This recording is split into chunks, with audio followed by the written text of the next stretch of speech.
श्री स्वामी समर्थ. महाराष्ट्रात स्वामी समर्थांची पूजा इतके मनापासून का केली जाते? लोकांना ते इतके आपलेसे का वाटतात? महाराष्ट्रात कोठेही गेलात तरी एक नाव हमखास कानावर पडतं, श्री स्वामी समर्थ. कोणी संकटात असो, कोणी आजारी असो, कोणी गोंधळात असो, पहिल्यांदा ओठावर येतं ते हेच नाव. पण प्रश्न असा आहे की इतकी दैवत असताना महाराष्ट्रात स्वामी समर्थच इतके जवळचे का वाटतात?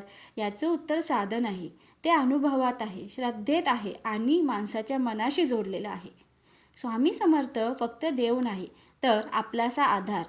स्वामी समर्थांना महाराष्ट्रात फक्त देव मानलं जात नाही, ते वडील, गुरु, मित्र आणि संरक्षण म्हणून ओळखले जातात. कारण त्यांनी कधीही लोकांना भीती ठेवले नाही. त्यांनी कधीही माझी पूजा केलीच पाहिजे असं सांगितलं नाही.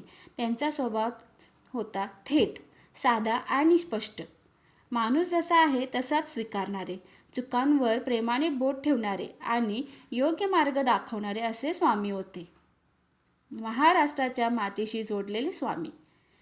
स्वामी समर्थ महाराष्ट्राच्या संस्कृतीशी अगदी खोलवर जोडलेले आहेत. ते जंगलात राहिले, गावागावात फिरले, सामान्य लोकात मिसळले. राजा असो वा गरीब शेतकरी, स्वामींसाठी सगळेच सारखेच होते. त्यांच्या शिकवणीत मोठी मोठी तत्त्वज्ञान नव्हती, तर होती साधी वाक्य जी थेट मनात बसतात. भिवू नको, मी तुझ्या पाठीशी आहे. आजही हे वाक्य हजारो लोकांच्या आयुष्याला आधार देतं. स्वामी समर्थ आणि महाराष्ट्राचं दुःख. महाराष्ट्राने अनेक संघर्ष पाहिले आहेत.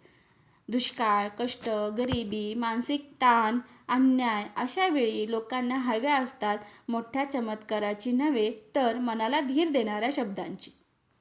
स्वामी समर्थांनी लोकांना वेदना समजून घेतल्या. ते संकटात उभे राहिले, शांतपणे न बोलता देखील मदत केली. म्हणूनच आजही लोक म्हणतात, स्वामी बोलत नाहीत पण काम करतात. स्वामी समर्थांची पूजा भीतीपोटी नाही, तर प्रेमापोटी. महाराष्ट्रात स्वामींची पूजा भीतीने होत नाही, ती प्रेमाने होते. लोक त्यांना नवसाला बांधत नाहीत, तर मनाने जवळ ठेवतात. कोणी रोज पूजा करतो, कोणी फक्त श्री स्वामी समर्थ म्हणतो, कोणी फक्त फोटो पाहून शांत होतं आणि तेवढंच पुरेसं वाटतं. का वाटतात स्वामी प्रत्येकाच्या इतके जवळचे? कारण स्वामी कधीही दूर बसलेले देव नव्हेत, तर लोकांच्या आयुष्यात उतरलेले होते. ते रागावले, हसले, टोमणे मारले, पण कधीही कोणाला सोडून दिलं नाही. आजही लोक सांगतात, आम्ही स्वामींना पाहिलं नाही, पण त्यांची उपस्थिती नक्की जाणवली. हीच अनुभूती त्यांना इतकं जवळचं बनवते. शेवटी महाराष्ट्रात स्वामी समर्थांची पूजा फक्त परंपरेमुळेच नाही, तर विश्वासामुळे केली जाते.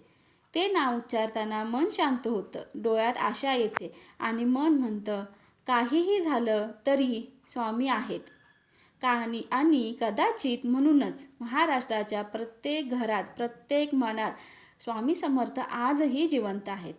भिवू नको, मी तुझ्या पाठीशी आहे. हे वाक्य वाचलं आणि ऐकलं तरीही स्वामी समर्थांची मूर्ती डोळ्यासमोर उभी राहते. श्री दत्तगुरूंचा अवतार मानण्यात येणाऱ्या स्वामी समर्थांचे अनेक भक्त आहेत.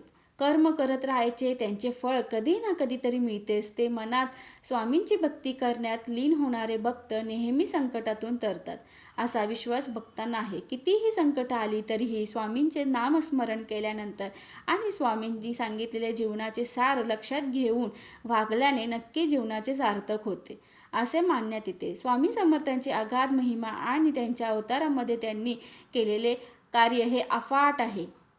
श्री स्वामी समर्थ. व्हिडिओ आवडल्यास व्हिडिओला लाईक, शेअर आणि सबस्क्राईब करायला विसरू नका. धन्यवाद.